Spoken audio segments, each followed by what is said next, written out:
Risalah Rapat Harian Syuriah Pengurus Besar Nahdlatul Ulama, PBNU, menjadi sorotan publik setelah salah satu poin keputusannya meminta Ketua Umum PBNU Yahya Khalil Stakuf atau Gus Yahya mundur dari jabatannya. Dokumen yang beredar tersebut memuat sejumlah alasan yang menjadi dasar permintaan pengunduran diri, sekaligus mencantumkan batas waktu 3 hari bagi Gus Yahya untuk menyampaikan sikap. Risalah Rapat Harian itu disebut digelar pada Kamis, 20 November 2025, dan ditandatangani oleh Rais Am PBNU KH Miftahul Akhyar. Rapat Syuriah disebut dihadiri 37 dari total 53 pengurus harian Syuriah PBNU. Kebenaran risalah yang beredar tersebut dikonfirmasi oleh Hawan PBNU, Kiai Abdul Muhaimin. Benar, kata Kiai Abdul kepada wartawan, Sabtu, 22 November 2025. 3 alasan permintaan pengunduran diri. Dalam risalah rapat, Syuriah PBNU mencantumkan 3 pertimbangan utama yang kemudian menjadi dasar permintaan agar Ketua Umum PBNU mengundurkan diri. Pertama, rapat menilai bahwa pelaksanaan Akademi Kepemimpinan Nasional Nahdlatul Ulama, AKNNU, menghadirkan narasumber yang disebut memiliki keterkaitan dengan jaringan Zionisme internasional. Hal itu dinilai bertentangan dengan nilai dan ajaran Ahlus Sunnah wal Jamaah Nahdliyah serta tidak sejalan dengan Mukadimah Hanun Asasi NU.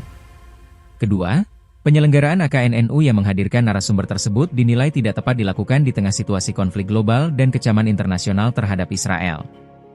Hal ini dianggap memenuhi ketentuan pasal 8 huruf A Peraturan Perkumpulan NU Nomor 13 Tahun 2025 mengenai pemberhentian fungsionaris yang dinilai mencemarkan nama baik perkumpulan.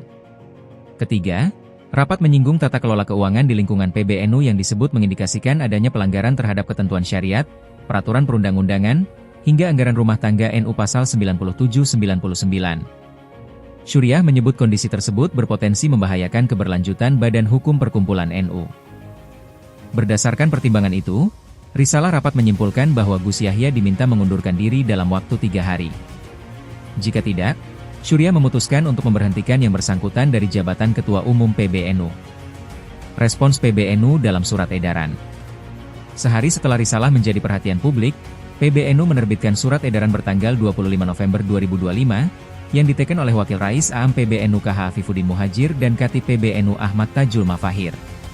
Dalam surat tersebut, PBNU menyatakan bahwa Gus Yahya tidak lagi berstatus sebagai Ketua Umum PBNU terhitung mulai 26 November 2025 pukul 00.45 waktu Indonesia Barat. Surat yang sama juga menegaskan bahwa Gus Yahya tidak lagi memiliki wewenang menggunakan atribut, fasilitas, atau hal-hal lain yang melekat pada posisi Ketua Umum PBNU. PBNU juga meminta segera digelar rapat pleno untuk membahas pemberhentian dan pengisian jabatan fungsionaris. Katib PBNU, Ahmad Tajul Mafahir, membenarkan bahwa surat tersebut merupakan tindak lanjut dari risalah rapat harian Syuriah. Demikian bunyi keputusannya dalam risalah rapat itu, ujarnya. Gus Yahya membantah keabsahan surat. Menanggapi dokumen yang beredar, Gus Yahya menyampaikan bantahan. Ia menyebut surat edaran mengenai pemberhentian dirinya tidak sah secara administratif. Yang pertama, bahwa surat itu adalah surat yang tidak sah karena seperti bisa dilihat masih ada watermark dengan tulisan draft. Maka itu berarti tidak sah, kata Gus Yahya kepada wartawan, Rabu, 26 November 2025. Ia juga mengatakan bahwa jika tanda tangan pada dokumen tersebut dipindai menggunakan sistem digital, akan muncul keterangan bahwa tanda tangan tersebut tidak valid. Kalau di-scan tanda tangan di situ, itu akan muncul keterangan bahwa tanda tangan tidak sah, ujarnya. Lebih lanjut, ia menyebut surat itu tidak memenuhi standar administrasi PBNU karena tidak ditandatangani 4 unsur syuriah dan tanfidziyah sebagaimana ketentuan surat edaran organisasi. Gus Yahya menambahkan bahwa nomor surat yang tercantum dalam dokumen itu tidak terdaftar dalam sistem administrasi PBNU. Itulah sebabnya kemudian surat edaran itu tidak bisa mendapatkan pengesahan dari sistem digital kita.